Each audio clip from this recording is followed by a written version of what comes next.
नमस्कार, मैं डॉक्टर सुधा रानी वर्मा नेचुरोपैथ आयु शक्ति हेल्थ टिप्स में आपका स्वागत करती हूँ।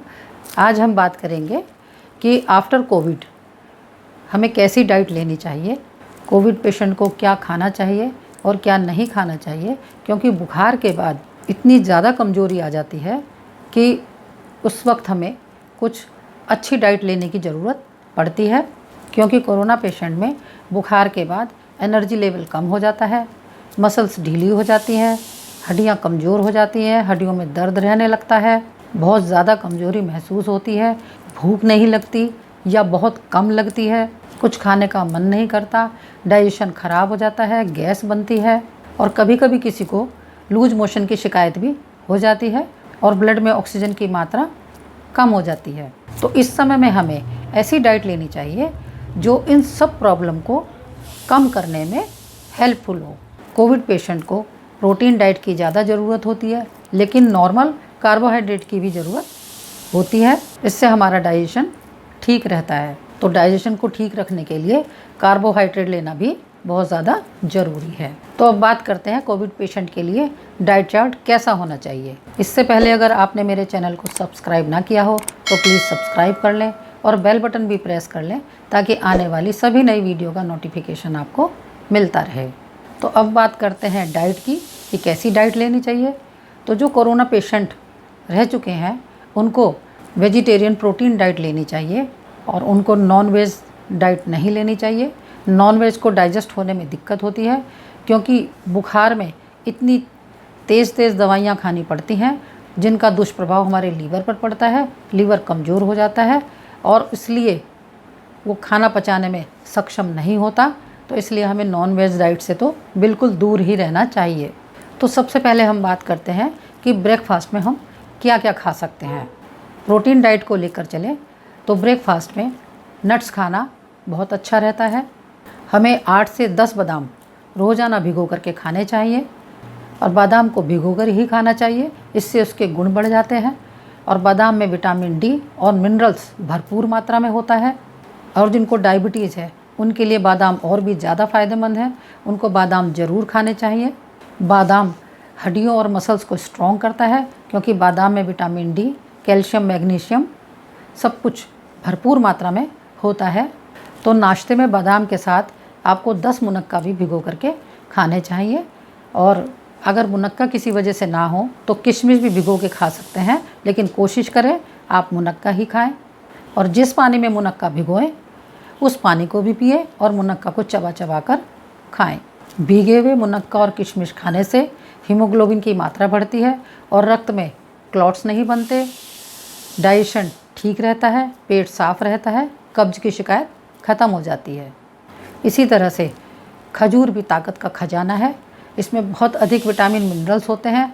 जिनको डायबिटीज़ नहीं है वो खजूर, मुनक्का और किशमिश आराम से खा सकते हैं और उनको रोज़ाना खाना चाहिए। और दिन में कम से कम 5-6 खजूर खाने चाहिए, चाहे 2 या 3 बार में खाएं, लेकिन दिन भर में खा लेने चाहिए। और मूंग के स्प्राउट्स बना करके खाने चाहिए। मूंग के स्प्राउट्स इतने हेल्दी होते हैं कि इसमें विटामिन सी 600 टाइम्स बढ़ जाता है। और इस मूंग के स्प्राउट्स में हम प्याज, टमाटर और हल्का सा नींबू निचोड़कर टेस्टी बना करके खा सकते हैं। ये बहुत ही हेल्दी होते हैं। और सुबह शाम 1 गिलास गाय के दूध में 1 चम्मच भुने चने का पाउडर डाल करके पीना चाहिए। दूध में 1 चम्मच भुने चने का पाउडर मिलाकर पीने से घी जैसी ताकत आती है। मैंने इस पर एक वीडियो भी बनाई है, मैं उसका लिंक डिस्क्रिप्शन बॉक्स में डाल दूँगी, आप देख लीजिएगा। आप अच्छा प्रोटीन लेने के लिए सोयाबीन का दूध पी सकते हैं।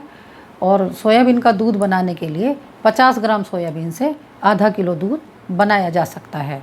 1 गिलास गाय के दूध में 3 से 5 लहसुन की कलियां उबाल कर पीने से हमारी जो मसल्स वीक हो जाती हैं, हड्डियां कमज़ोर हो जाती हैं, दर्द होने लगता है, उसमें फिर से ताकत आने लगती है। तो इस तरह का दूध बना करके भी हम पी सकते हैं।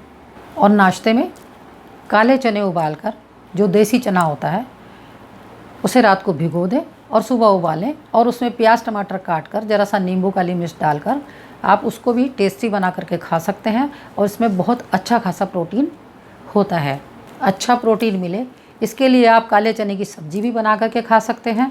प्रोटीन के लिए छिलके वाली दालें खानी चाहिए। कच्चा पनीर भी खा सकते हैं।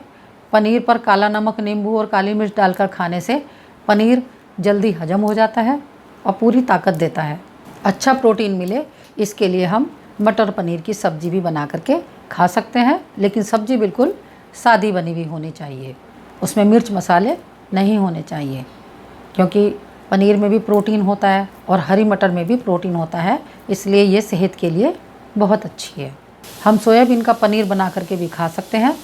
सोयाबीन के पनीर में बहुत सारा प्रोटीन होता है और पनीर को बनाने के लिए रात को 100 ग्राम सोयाबीन भिगो दें और सुबह उठकर उसको मिक्सी जार में पीस लें और उसमें 500 ग्राम पानी डाल दें और फिर उसको गर्म करने के लिए रख दें और उसमें थोड़ा सा नींबू निचोड़ दें, तो उससे वो फट जाएगा और फिर किसी कपड़े में बांध करके उसको लटका दें तो पनीर निकल के तैयार हो जाएगा। और मार्केट में टोफू के नाम से मिलता है। गेहूं के आटे में 1 चम्मच सोयाबीन का आटा मिला करके भी हम खा सकते हैं और गेहूं के आटे में चने का आटा भी मिला करके हम खा सकते हैं। तो इस तरह खाने से हमें अच्छा प्रोटीन मिलता है।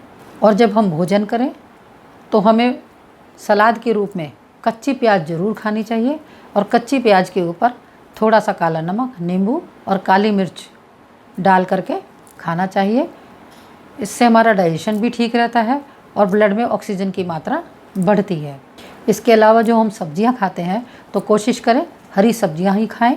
हरी सब्जियों में बहुत सारे विटामिन मिनरल्स मिलते हैं और दिन में 2 या 3 बार फ्रेश फ्रूट्स भी खाएं, जैसे सेब, पपीता, अनार, चीकू, जो भी आपको अवेलेबल हो वो आप खा सकते हैं। और कोशिश करें कि विटामिन सी से भरपूर फल ज़्यादा खाएं, जैसे संतरा, पाइनएप्पल, मौसमी, इस टाइप के जो सिट्रिक फल होते हैं वो ज़्यादा खाने चाहिए, क्योंकि जो सिट्रिक फल होते हैं उनकी रोगों से लड़ने की क्षमता ज़्यादा होती है। और विटामिन सी के लिए आप आंवले का प्रयोग भी कर सकते हैं, क्योंकि उसमें विटामिन सी बहुत ज़्यादा होता है। तो आप आंवले का मुरब्बा भी खा सकते हैं और आंवले का जैम भी खा सकते हैं। इसके अलावा ताज़े आंवले का रस निकालकर उसमें शहद मिलाकर और हल्की सी काली मिर्च डालकर उसको चाट करके खा सकते हैं, उसका पूरा लाभ मिलता है। और इस तरह खाने से हमारा लीवर भी दुरुस्त होता है। और विटामिन सी के लिए आप नींबू का प्रयोग भी कर सकते हैं। तो मैंने इतने सारे आपको नेचुरल आइटम बताए हैं जिनको आप बीच बीच में समय समय पर खा सकते हैं। जब आपको भूख लगे तो फ्रूट्स खाइए, जब आपको भूख लगे बादाम खाइए, जब आपको भूख लगे दूध पीजिए। तो हर 2 घंटे पर कुछ ना कुछ लेते रहिए, क्योंकि बुखार के बाद ज़्यादा भूख नहीं लगती और ज़्यादा खाना एक साथ खा भी नहीं सकते, इसलिए थोड़ा थोड़ा करके बीच बीच में खाते रहें, जिससे आपको किसी तरह की भी कमज़ोरी फील नहीं होगी और आप स्वस्थ बने रहेंगे। तो अभी तक जो हमने बात करी ये था कि हमें कैसी डाइट लेनी चाहिए। अब हम बात करेंगे हमें क्या नहीं खाना चाहिए। तो हमें मसालेदार, चिकना, गरिष्ठ भोजन नहीं करना चाहिए। पैक्ड फूड, डिब्बाबंद खाद्य पदार्थ मार्केट में खूब मिलते हैं, उनको नहीं खाना चाहिए। और नॉनवेज भी नहीं खाना चाहिए, क्योंकि ये सब पचने में भारी होते हैं और हमारा डाइजेशन चूँकि कमज़ोर हो चुका होता है, इसलिए इन सब का सेवन नहीं करना चाहिए। वैसे तो मार्केट में vitamin C, calcium, vitamin D, zinc सभी की गोलियां मिलती हैं, लेकिन अगर आप उसको नेचुरल वे में खाते हैं तो उससे फाइबर भी मिलता है और पेट भी साफ़ रहता है। तो कोशिश करें जो भी खाएं नेचुरल खाएं। तो मुझे उम्मीद है आज की जानकारी आपको पसंद आई होगी। अगर आपको मेरी जानकारी पसंद आई हो तो मेरी वीडियो को लाइक करें, शेयर करें और मेरे चैनल को सब्सक्राइब ज़रूर करें। नमस्कार, धन्यवाद।